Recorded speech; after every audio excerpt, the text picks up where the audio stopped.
Hello जी, अस्सलाम वालेकुम, welcome to my YouTube channel. पिछली वीडियो जहाँ पे मैंने स्टॉप की थी अपनी लाइफ स्टोरी या लाइफ जर्नी जो मैं अपनी बयान कर रही थी, वो मैंने स्टॉप कर दी थी ताकि मैं पहले देख सकूँ कि उस वीडियो के रिव्यूज़ और रीच कितनी आती है। तो मुझे उसके रिव्यूज़ और रीच काफ़ी अच्छी लगी, तो मैंने सोचा क्यों ना इस वीडियो को मैं पूरा ही कर देती हूँ।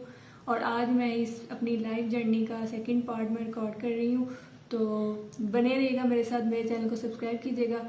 अब हम अपनी स्टोरी को आगे लेके चलते हैं। जैसे ही मैंने लास्ट वीडियो में आपको बताया था कि एक और करैक्टर था जो हमारी लाइफ में दाखिल हो चुका था। वो करैक्टर जो था वो मेरी पुप्पो थी।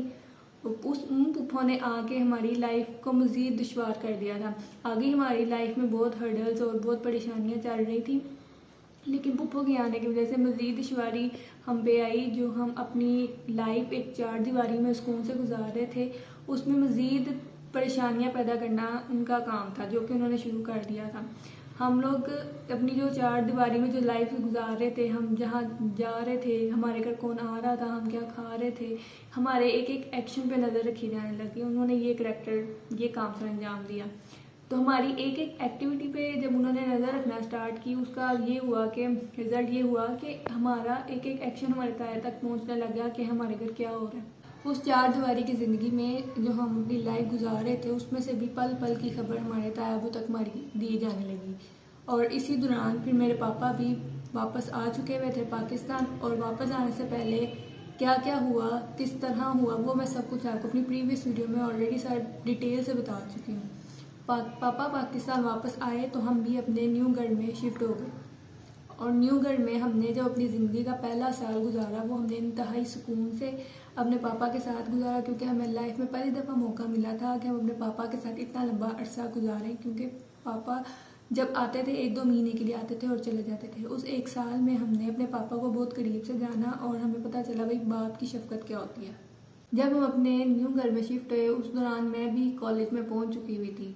बेशक हमने अपनी लाइफ का एक साल वो बहुत अच्छे से गुजारा अपने न्यू घर में, जो एक खुशी के साथ बंदा गुजारता है अपना एक टाइम अपने न्यू घर में, हमने बड़ी खुशी से गुजारा। लेकिन हमारी जो मोहताजी थी अभी भी वहीं की वहीं थी, क्योंकि पापा जब से पाकिस्तान वापस आए थे, इस एक साल में पापा ने कोई काम ही नहीं किया, और ना ही अब पापा ने करना था, क्योंकि उन्होंने इतना टाइम बाहर ऑलरेडी गुजारा हुआ था। तो अब उनका था कि मैं अपनी लाइफ को एंजॉय करूंगा अपने तरीके से। लेकिन जैसा उन्होंने सोचा था वैसा कुछ नहीं हुआ, और जैसा हमने भी सोच के रखा हुआ था वैसा भी कुछ नहीं हुआ।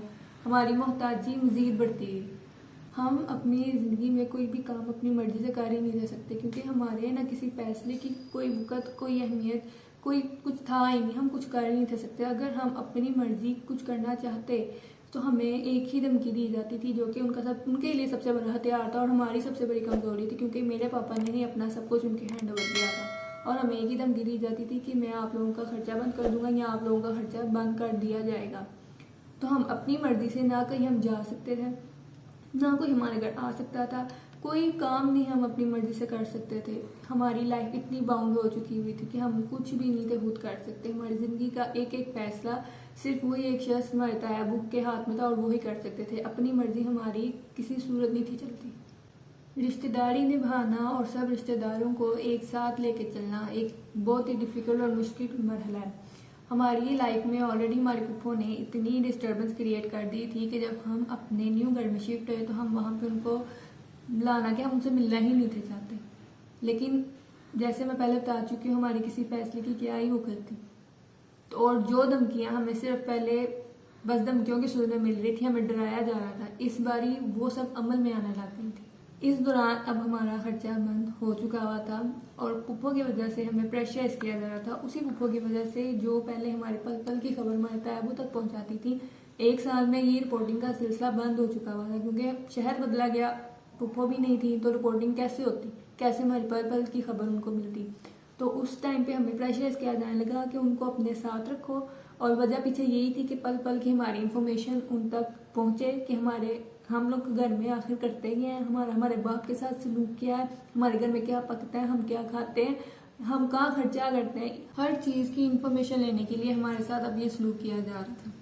हम 5 लोगों की ज़िंदगियों को इतना तंग कर दिया था कि हम लोग इतने मजबूर हो गए थे, हमें समझ ही नहीं थी आ रही हम किसके पास जाएं, क्या करें, किसको बताएं। क्योंकि तायाबू उस टाइम पे हमारे फ़ोन में नहीं थे उठाते, हमारा खर्चा हमें नहीं था दिया गया, जिसकी वजह से हमारे घर का राशन भी ख़त्म हो चुका हुआ था, बिल्स थे जो आए हुए थे जो हम जमा नहीं थे करवा सके।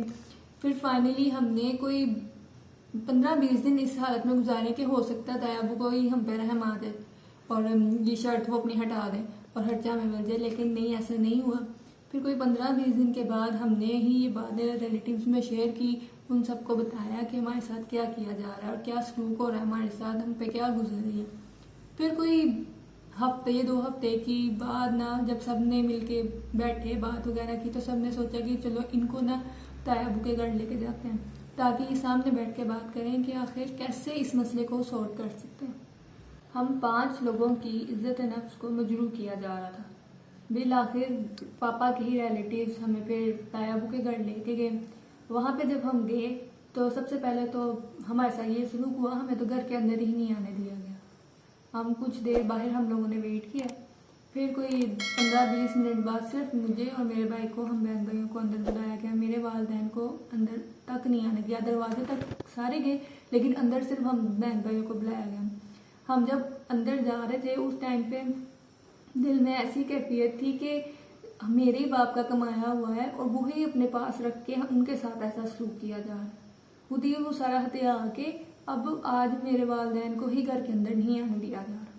खैर अंदर गए, जाके ताया अबू से मिले तो वो जो एक शफकत और वो जो एक खून का होता है ना एहसास, ना उनको हुआ शायद, ना हमारी तरफ से कोई मतलब कोई भी फीलिंग आई, क्योंकि उन्होंने ना हमारे सर पे हाथ रखा, ना कोई मतलब प्यार दिया जैसे ताया चाचे करते हैं, कोई ऐसा हुआ ही नहीं।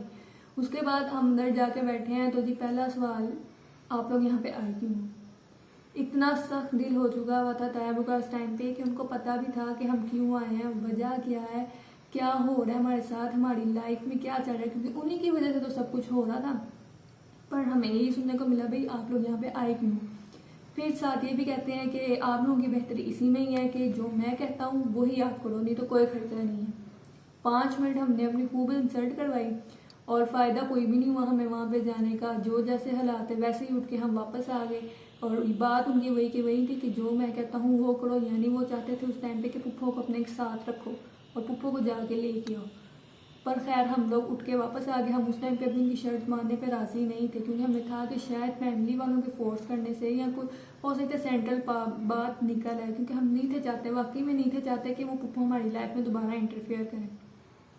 हम लोग वापस आए हमें भी कोई आधा पौना घंटा गुजरा होना है। जब हम घर वापस आए तो हमें खबर मिली थी ताया अबू कल उम्रे पे जा रहे हैं। हम लोग की रंग ऐसे हो रहे कि यार देखो हम लोग किस हालत में छोड़ के खुद वो उम्रे पे जा रहे हैं। क्या ऐसी इबादत इंसान की कबूल होती है कि अपने ही भाई के बच्चे मतलब कितने मजबूर हैं, कितने मुफलसी में हैं, उनकी तरफ देख रहे हैं कि आज उनका दिल नरम होगा और खुद हमें इस हालत में छोड़ के खुद उम्रे पे जा रहे हैं। क्या ऐसी इबादत की अल्लाह को ज़रूरत है? ताया अबू उम्रे से जब वापस आए इस सारे टाइम को कोई 1-1.5 माह का अरसा गुजर चुका हुआ था और इस 1-1.5 माह में हमें ये तो समझ आ गई कि वाकई हमें वही करना पड़ेगा जो हमारे ताया अबू हमें कहेंगे। तो बिलाखिर हमें ही मजबूर होके उनकी शर्त माननी पड़ी और जैसे ही हमने उनकी शर्त मानी हमारा खर्चा फिर से बहाल हो गया और हमारा ही पैसा टुकड़ों की सूरत में दोबारा हमें मिलने लग गया, यानी हमारा खर्चा फिर से बहाल कर दिया गया था। 1-1.5 माह के अरसे में हमें अपनी बहुत सी गलतियों का एहसास हुआ, जिसमें से सबसे बड़ी गलती ये थी कि मेरी वालदा ने इस मुश्किल वक्त के लिए कुछ और के ही नहीं था रखा और ना ही अपनी बेटियों के लिए।